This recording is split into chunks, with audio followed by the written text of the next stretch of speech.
Ya, kali ini saya ingin berbagi video tentang bagaimana mekanisme penggantian anggota PPK dan PPS.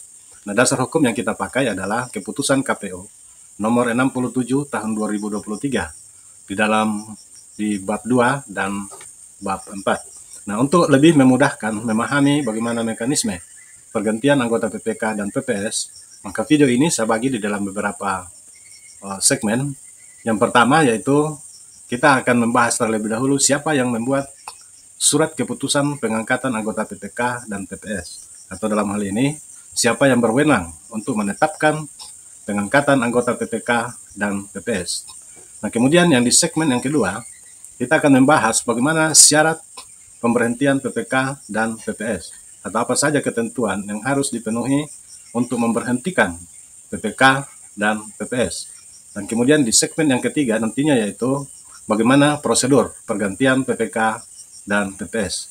Baik, kita langsung ke dalam segmen yang pertama yaitu siapa yang membuat atau yang berwenang untuk membuat surat keputusan pengangkatan anggota PPK dan PPS. Sesuai yang bisa kita dapat baca di dalam keputusan KPU nomor 67 tahun 2023 pada bab 2 bagian B poin 10. Pada tahapan penetapan anggota PPK dan PPS, disebutkan bahwa KPU Kabupaten Kota yang pertama menetapkan anggota PPK dan PPS serta calon pengganti anggota PPK dan PPS berdasarkan berita acara hasil seleksi calon anggota PPK dan PPS paling lambat 1 hari setelah tahapan pengumuman hasil seleksi berakhir dengan ketentuan sebagai berikut. 5 calon anggota PPK dan 3 calon anggota PPS pada peringkat teratas sebagai anggota PPK dan PPS. Jadi setelah penetapan hasil seleksi calon anggota PPK dan PPS, maka dari nomor urut 1 sampai nomor urut 5 pada tingkat PPK langsung ditetapkan sebagai anggota PPK.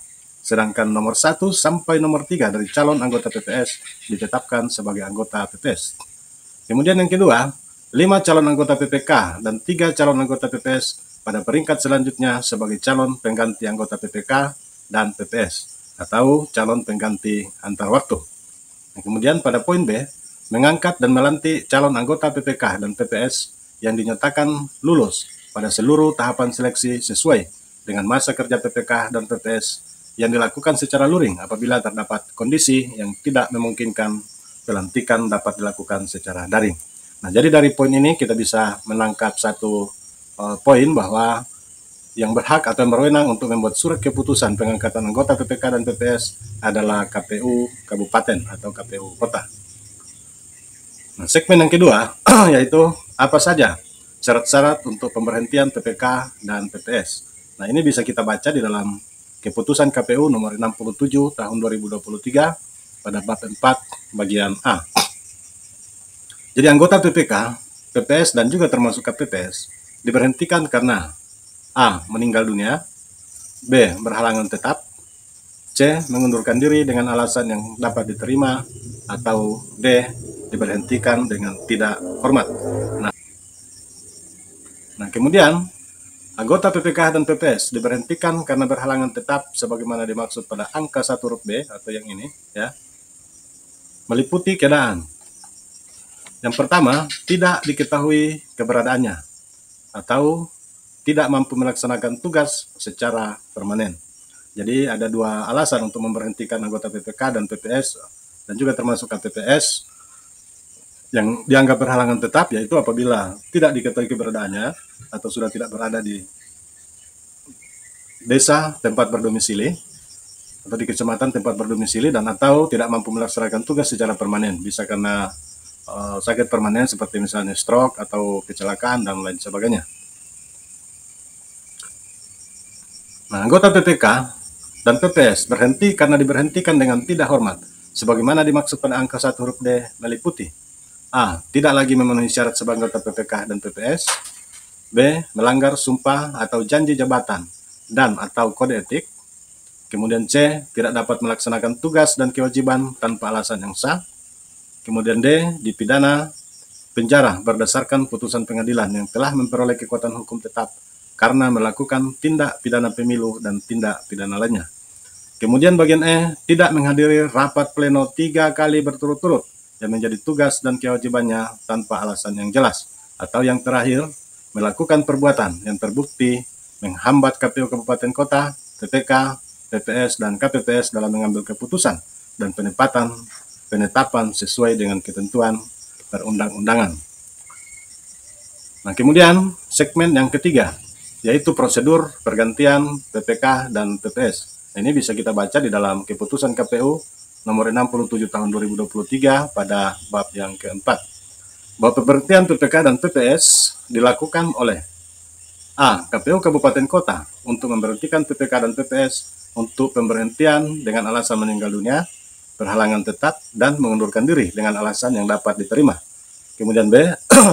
KPU Kabupaten Kota untuk pemberhentian PPK dan PPS untuk pemberhentian dengan alasan diberhentikan dengan tidak hormat. Jadi intinya, untuk pemberhentian PPK dan PPS semuanya dilakukan oleh KPU, baik dengan alasan karena meninggal dunia, berhalangan tetap, mengundurkan diri dengan alasan dapat diterima, ataupun diberhentikan dengan alasan diberhentikan dengan tidak hormat. Masih pada segmen prosedur pergantian PPK dan PPS, mekanisme pemberhentian anggota PPK, PPS, KPPS, dan Pantarlih. Nomor 1, mekanisme pemberhentian karena meninggal dunia. Bagaimana proses pemberhentian apabila anggota PPK dan PPS meninggal dunia? Yang pertama, PPK dan PPS meminta surat keterangan kematian atas anggota PPK dan PPS yang meninggal dunia dari pihak yang berwenang. Nah, jadi maksudnya apabila dari salah satu dari 3 anggota PPS ini meninggal dunia, maka PPS yang lain ini meminta surat keterangan kematian atas anggota PPK dan PPS yang meninggal dunia dari pihak yang berwenang. Di surat kematian itu biasanya dibuat oleh pemerintah desa. Kemudian bagian B, PPK dan PPS menyampaikan surat keterangan kematian sebagaimana dimaksud dalam huruf A kepada KPU Kabupaten atau KPU Kota. Kemudian bagian C, KPU Kabupaten atau Kota melakukan verifikasi dokumen administrasi. Dan bagian D, KPU Kabupaten Kota mengambil keputusan pemberhentian melalui rapat pleno yang dituangkan dalam berita acara. Dan terakhir, KPU Kabupaten Kota menetapkan pemberhentian anggota PPK dan PPS yang meninggal dunia. Nah, ini mekanisme pemberhentian anggota PPK dan PPS apabila yang bersangkutan meninggal dunia. Yang kedua, mekanisme pemberhentian karena berhalangan tetap. Prosedurnya adalah yang pertama, PPK dan PPS meminta surat keterangan atas anggota PPK dan PPS dari pihak yang berwenang. Kemudian PPK dan PPS menyampaikan surat keterangan sebagaimana dimaksud pada angka 1 huruf A kepada KPU Kabupaten atau Kota untuk anggota PPK dan PPS yang berhalangan tetap. Nah, untuk bagian A ini, berhalangan tetap bisa jadi seperti misalnya yang bersangkutan sudah pindah domisili, maka tentu saja PPK dan PPS yang masih ada meminta surat keterangan dari pihak yang berwenang, dalam hal ini bisa jadi dari desa. Kemudian bagian C, KPU Kabupaten atau Kota atau PPS melakukan verifikasi atau klarifikasi kepada PPK dan PPS. Nah, jadi di sini KPU Kabupaten Kota setelah menerima surat keterangan bahwa salah satu anggota PPK atau PPS berhalangan tetap, maka KPU melakukan verifikasi kepada PPK dan PPS. Kemudian KPU Kabupaten atau Kota mengambil keputusan pemberhentian melalui rapat pleno yang ditetapkan dalam berita acara. Dan yang terakhir adalah KPU Kabupaten Kota menetapkan pemberhentian anggota PPK dan PPS yang berhalangan tetap. Nah, kemudian yang ketiga, bagaimana mekanisme pemberhentian anggota PPK dan PPS yang mengundurkan diri dengan alasan yang dapat diterima. Anggota PPK dan PPS yang bersangkutan atau yang mengundurkan diri menyampaikan kepada KPU Kabupaten atau Kota dengan melampirkan surat pengunduran diri dan disertai dengan dokumen pendukung. Kemudian KPU Kabupaten Kota melakukan verifikasi atau klarifikasi kepada anggota PPK dan PPS yang bersangkutan. Kemudian bagian C, KPU Kabupaten Kota mengambil keputusan pemberhentian melalui rapat pleno yang dituangkan di dalam berita acara. Dan kemudian bagian D, KPU Kabupaten Kota menetapkan pemberhentian anggota PPK dan PPS yang mengundurkan diri dengan alasan yang dapat diterima. Nah, di sini yang paling banyak biasanya setelah anggota PPK dan anggota PPS itu masuk ke dalam partai politik atau menjadi tim sukses atau menjadi saksi dari pasangan calon ataupun dari calon legislatif, sehingga mereka harus mengundurkan diri. Sehingga di poin A ini di samping melampirkan surat pengunduran diri, juga harus melampirkan dokumen pendukung atau dokumen SK pengangkatan sebagai tim sukses, sebagai anggota partai, ataupun sebagai saksi daripada pasangan calon. Yang keempat adalah bagaimana mekanisme pemberhentian karena diberhentikan dengan tidak hormat. Nah, KPU Kabupaten Kota memberhentikan anggota PPK dan PPS dengan tidak hormat setelah melalui mekanisme pengawasan internal sebagaimana diatur dalam peraturan KPU yang mengatur mengenai tata kerja KPU, KPU Provinsi, dan KPU Kabupaten Kota, dan keputusan KPU yang mengatur mengenai pedoman teknis penanganan pelanggaran kode etik, kode perilaku, sumpah atau janji, dan atau fakta integritas anggota PPK, PPS, dan KPPS. Dan kemudian KPU Kabupaten Kota menetapkan pemberhentian dengan tidak hormat kepada anggota PPK dan PPS yang bersangkutan. Nah, jadi apabila ada anggota PPK ataupun PPS yang sudah tidak memenuhi syarat lagi ataupun melanggar kode etik, melanggar sumpah di dalam melaksanakan tugas, maka KPU Kabupaten Kota langsung memberhentikan anggota PPK dan PPS yang bersangkutan.